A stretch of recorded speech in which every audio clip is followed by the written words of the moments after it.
Commodity 10 बजे 10 minute में आपका स्वागत है। सबसे पहले शुरुआत करते हैं टॉप 10 कमोडिटीज़ में, जहां आज एग्री मार्केट में ज़बरदस्त एक्शन मसालों में दिख रहा है। जीरा अब 30,000 रुपये के पार चला जा चुका है। कल भी हमने देखा था 6% के ऊपरी सर्किट पर जीरा बंद हुआ था और आज खुलते के साथ ही ये 29,500 का भाव 30,000 रुपये के ऊपर पहुंच चुका है। आज भी शुरुआती कारोबार में 2% से ज़्यादा की तेजी दिख रही है। हल्दी की बात करें तो 19,000 के करीब नहीं, अब 19,000 के ऊपर हल्दी भी जा चुकी है। यहां पर भी शुरुआती कारोबार में 2% की तेजी। कल 6% के ऊपरी सर्किट पर हल्दी बंद हुई थी। धनिया की बात करें तो 76-75 के आसपास कल बंद हुआ था, लेकिन आज 7,700 रुपए के ऊपर शुरुआती हुई है। यहां पर भी 1% के आसपास की तेजी शुरुआती कारोबार में दिख रही है। ग्वारगम और ग्वारसीड स्थिर है 11,000 के बेहद करीब।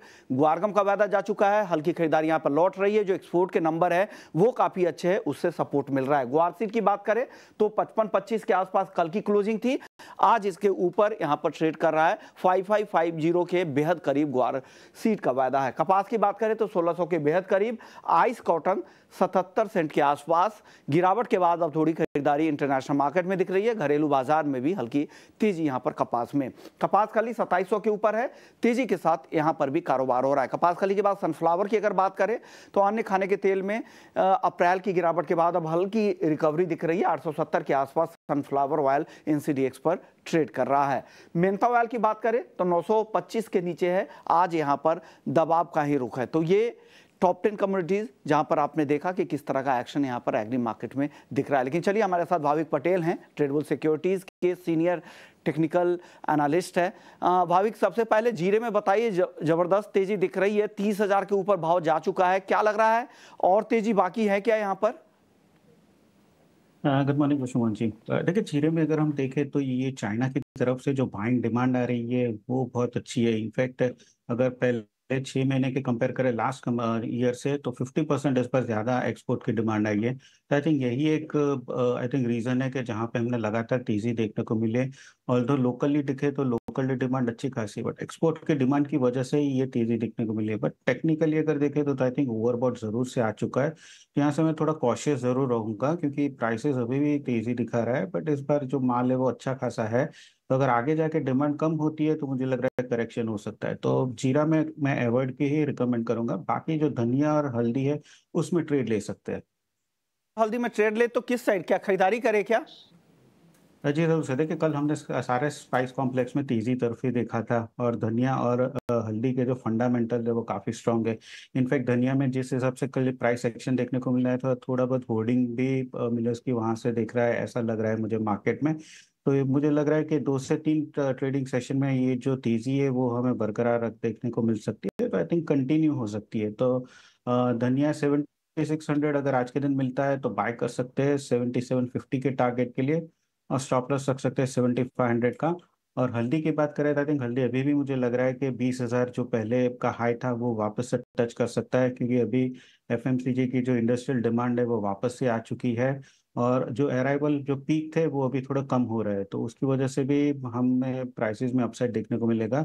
तो 19,000 के करीब हल्दी भी बाय कर सकते हैं 20,000 के टारगेट के लिए, और स्टॉप लॉस रख सकते हैं 18,600 का।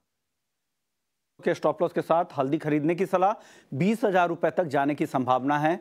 धनिया में भी खरीदारी की सलाह है, 7700 के आसपास खरीदे, 7750 तक जा सकता है। 2 से 3 दिनों तक हल्दी और धनिया की तेजी जारी रह सकती है, लेकिन नई खरीदारी से जीरे में भी बचना है, क्योंकि एक जबरदस्त तेजी यहां पर जीरे में आ चुकी है। अब बताइए, ग्वारसीड और ग्वारगम, यहां पर खरीदारी जरूर दिख रही है, लेकिन अभी भी अपने दायरे के ऊपरी लेवल के आसपास है। क्या करना चाहिए? क्या इस दायरे से निकल के बड़ी तेजी की उम्मीद करें ग्वारसीड ग्वारगम में आगे? देखिए, अभी तो मुझे नहीं लग रही है। आई थिंक इस बार अगर मानसून लेट होता है तो ही मुझे लग रहा है कि थोड़ी बहुत हमें तेजी देखने को मिलेगी। अदरवाइज ग्वारसी जो 5300 से 5600 का जो दायरा है, आई थिंक उसी में ट्रेड करेंगे। 2 दिन से हमने देखा है कि थोड़ी तेजी देखने को मिल सकती है, मिली है। तो आई थिंक ये 5600 तक एक बार आ सकती है, बट उसके ऊपर सस्टेन करना अभी फिलहाल थोड़ा मुझे मुश्किल लग रहा है। तो गुआ सेट की बात करें तो 5500 पे एक बार बाय कर सकते हैं 5600 के टारगेट के लिए, और स्टॉप लॉस रख सकते हैं 5450 का। और गुआर गम की बात करें तो क्रूड के जो वहाँ पे प्राइसेस कम हुए, उसकी वजह से गुआर गम का जो एक्सपोर्ट है उसकी डिमांड भी थोड़ी कम है, तो इसकी वजह से प्राइसेस वापस से सीमित दायरे में ट्रेड कर रहे हैं। तो गुआर गम में भी अगर 10,770 के करीब आता है तो बाय कर सकते हैं 11,100 के टारगेट के लिए, और स्टॉप लॉस रख सकते हैं 10,400 का। कपास और कपास खली, इस पर क्या व्यू देना चाहेंगे, क्या लग रहा है यहाँ पर क्या होगा?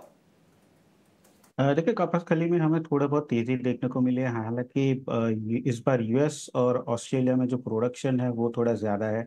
हमारे यहाँ अगर देखें तो कॉटन एसोसिएशन ने बोला है कि थोड़ा बहुत जो प्रोडक्शन है वो थोड़ा कम हो सकता है।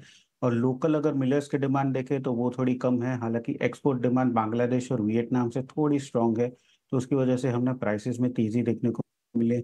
इस बार मुझे नहीं लग रहा कि लास्ट टाइम जैसे हम एक्सपोर्ट कर पाएंगे, क्योंकि प्रोडक्शन हमारा थोड़ा कम ही रहेगा। बट अभी भी ये जो कपास खली में जो तेजी, आई थिंक वो 2750 तक आ सकती है। तो आज के दिन अगर 2700 पे करीब आता है तो बाय कर सकते हैं 2730 के टारगेट के लिए। 2680 का स्टॉप लॉस रख सकते हैं।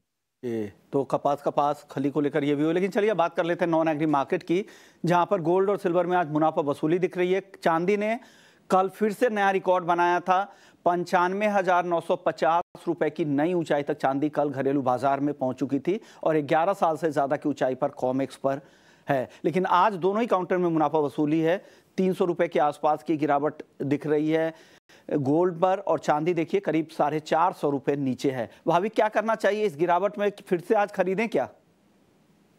आई थिंक चांदी थोड़ी बहुत अवॉइड ही करना चाहिए, काफी ओवरबॉट हो चुकी है। और अगर काउंटर देखे तो काफी वॉलेटाइल है। बट सोने में देखे तो अभी भी मुनाफा वसूली के बाद भी अगर ट्रेंड देखे पॉजिटिव है। हालांकि कुछ एफओएमसी के स्टेटमेंट, मेंबर्स के स्टेटमेंट थोड़े हॉकिश आए थे, बट हमने कोई मेजर ब्रेक डाउन देखा नहीं है सोने में। तो आई थिंक कोई भी डिप मिलता है तो खरीदारी कर सकते हैं 73,500 के करीब, 73,800 के टारगेट के लिए। और स्टॉप लॉस रख सकते हैं 73,350 का।